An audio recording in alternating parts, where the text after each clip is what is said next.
Và đây là video bắt âm TonyRobbins.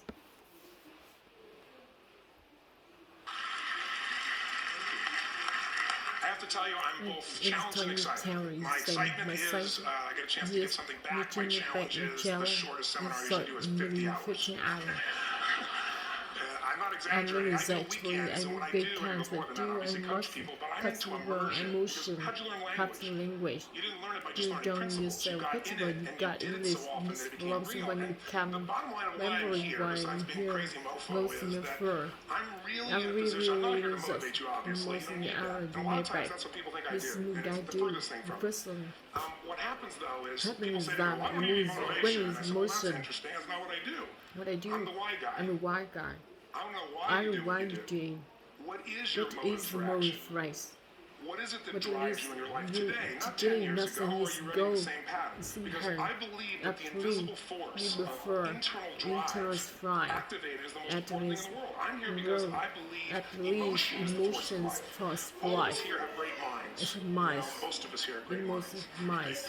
I don't know if I'm an example, but we all know how to think. With our minds, we can rationalize anything, we can make anything happen. We can, I agree with what was described a few days ago, but this idea that people work in their self-interest, but we all know that that's bullshit at times. You don't work in your self-interest all the time. Because when emotion comes into it, the wiring changes in the way it functions. And so it's wonderful for us to think intellectually about how the life of the world is, and especially those who are very smart. We can play this game in our head, but I really want to know what's driving you. And what I'd like to maybe invite you to do by the end of this talk is explore where you are today for two reasons. One,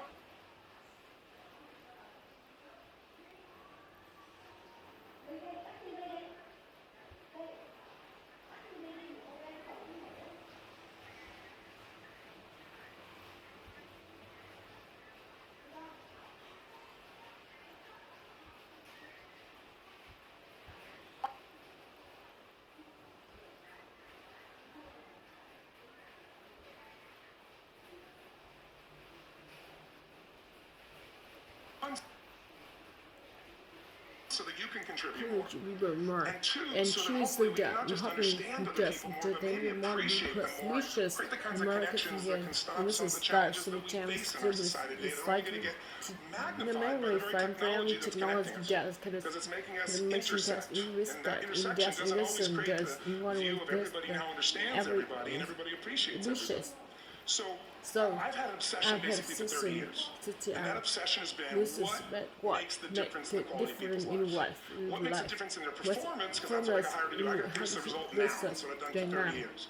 I get the phone call when the athlete is burning down on national television, and they were ahead by 5 strokes, and now they can't get back on the course. And I got to do something right now to get the result, and nothing matters.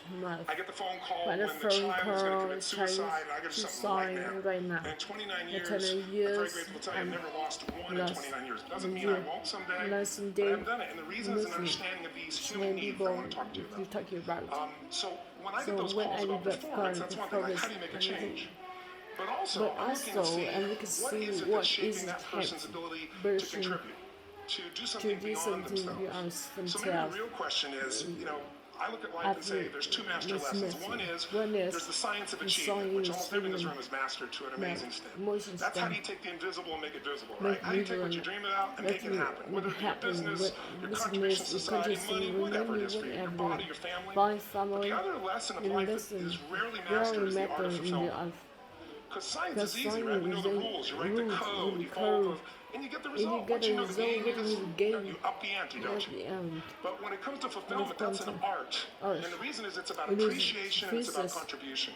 You can only feel so much by yourself. So I've had an interesting laboratory to try to answer the question of the real question, which is what's the difference in somebody's life if you look at somebody like those people that you've given everything to, like all the resources they say they need. You gave them not a $100 computer, you gave them the best computer. You gave them love, you gave them joy, you were there to comfort them.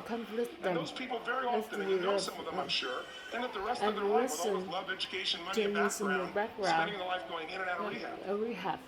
And then you meet people that have been through ultimate pain, psychologically, sexually, spiritually, emotionally abused, and not always, but often they become some of the people that contribute the most to society. So the question So we're the going to ask question you ourselves have really to is, realize, what is it? what is it? What is it that shapes What us? And is we live change? in a therapy culture. Therapy Most of us culture. don't do that, but the culture is Do the therapy culture. culture. What I mean by that Mean is by that, the mindset that we mindset are our past. past. And everybody in this room, you wouldn't be in this room if you bought that theory, but most of society thinks biography is destiny. The past equals the future. And of course it does if you live it. But what people in this room know, and what we have to remind ourselves of, is you can know something intellectually. You can know what to do and then not use it, not apply it. So really what we got to remind ourselves is decision is the ultimate power. That's what it really is. Now when you ask people, you know, have you failed to achieve something? How many have ever failed to achieve something significant in your life? Say I. Thanks for the interaction on a high level there. But if you ask people, why didn't you achieve something? Somebody who's working for you, or a partner, or even yourself, who failed to achieve a goal, what's the reason people say they failed to achieve? What do they tell you? Didn't know enough, didn't have the knowledge, didn't have money, didn't have time, didn't have technology. You know, I didn't have the right manager. Didn't have the Supreme Court.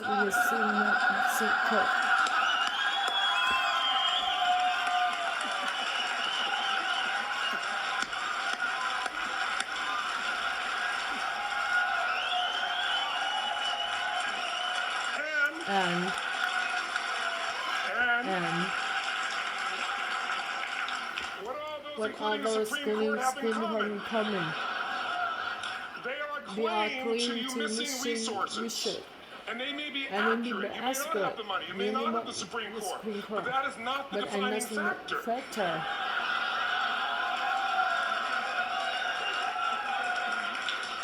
And you correct me if I'm wrong. The defining factor is never resources, it's resourcefulness. And what I mean specifically, rather than just some phrase, is if you have emotion, human emotion, something that I experienced from you day before yesterday at a level that is as profound as I've ever experienced, and if you communicated with that emotion, I believe you would have beat his ass and won.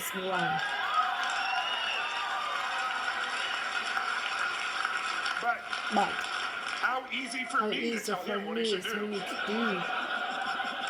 Idiot, Robin.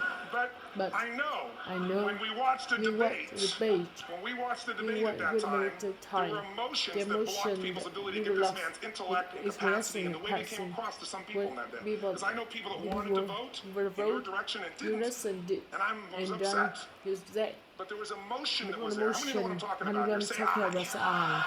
So emotion is in it. If we get the right emotion, we can get ourselves to do anything. We can get through it. If you're creative enough, playful enough, fun enough, can you get through to anybody, yes or no? If you don't have the money, but you're creative and determined enough, you find the way. So this is the ultimate resource, but this is not the story that people tell us. Right? The story people tell us is a bunch of different stories. They tell us we don't have the resources, but ultimately, if you take a look here, flip it up if you will. They say, what are all the reasons they have in common? We said that. Next one, please. He's broken my parent. That's son of a bitch. But I appreciated the energy, I'll tell you that. What determines your resources? We said decisions shape destiny, which is my focus here. If decisions shape destiny, what determines it is three decisions. What are you going to focus on? Right now, you have decided what you're going to focus on. In this second, consciously or unconsciously, the minute you decide to focus on something, you got to give it a meaning. And whatever that meaning is produces emotion. Is this the end or the beginning? Is God punishing me or rewarding me, or is this the roll of the dice? And emotion then creates what we're going to do, or the action. So think about your own life, the decisions that have shaped your destiny. And that sounds really heavy, but in the last 5 or 10 years, 15 years, have there been some decisions you've made that if you made a different decision, your life would be completely different? How many can think of one? Honestly, better or worse? Say I. So the bottom line is maybe it was where to go to work. And you met the love of your life there. Maybe it was a career decision. I know the Google geniuses I saw here. I mean, I understand that their decision was to sell their technology at first. What if they made that decision versus to build their own culture? How would the world be different? How would their lives be different? Their impact. The history of our world is these decisions. When a woman stands up and says, no, I won't go to the back of the bus, she didn't just affect her life. That decision shaped our culture. Or someone standing in front of a tank, or being in a position like Lance Armstrong, and someone says to you, you got testicular cancer. That's pretty tough for any male, especially if you ride a bike. You got it in your brain, you got it in your lungs. But what was his decision on what to focus on? Different than most people. What did it mean? It wasn't the end, it was the beginning. What am I going to do? He goes off and wins 7 championships he never won once before the cancer because he got emotional fitness. psychological strength. That's the difference in human beings that I've seen of the 3 million I've been around. It's about my lab. I've had 3 million people from 80 different countries that I've had a chance to interact with over the last 29 years. And after a while, patterns become obvious. You see that South America and Africa maybe connect in a certain way, right? Other people say, oh, it's ridiculous. It's simple. So, what shape lands what shapes you? 2 invisible forces. Very quickly. 1, state.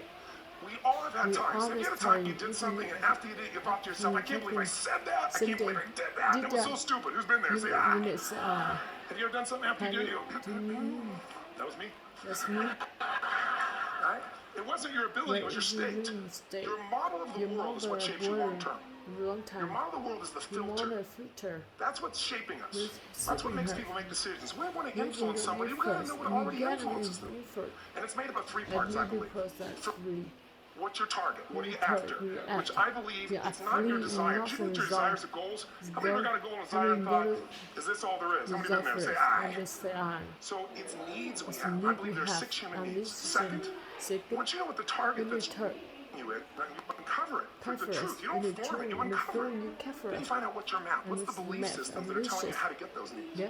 Some people think the way to get those needs is destroy the world. Some people is to build something, create something, love something. And then there's the fuel you pick. So very quickly, 6 needs. Let me tell you what they are. First one, certainty. Now these are not goals or desires. These are universal. Everyone needs certainty that they can avoid pain, at least be comfortable.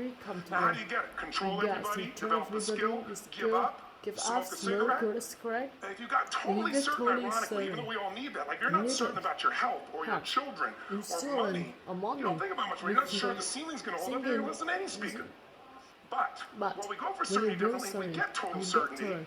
We get what? What do you feel if you're certain? You know what's going to happen, when it's going to happen, how it's going to happen. What would you feel? Bored out of your mind. So God, in her infinite wisdom, gave us a second human need, which is uncertainty. We need variety. We need surprise. How many of you here love surprises? Say aye. Bullshit. You like the surprises you want. The ones you don't want, you call problems, but you need them. So variety is important. Have you ever been to the video or a film that you've already seen? Who's done this? Get a fucking life. Right? Why are you doing it? You're certain it's good because you read it.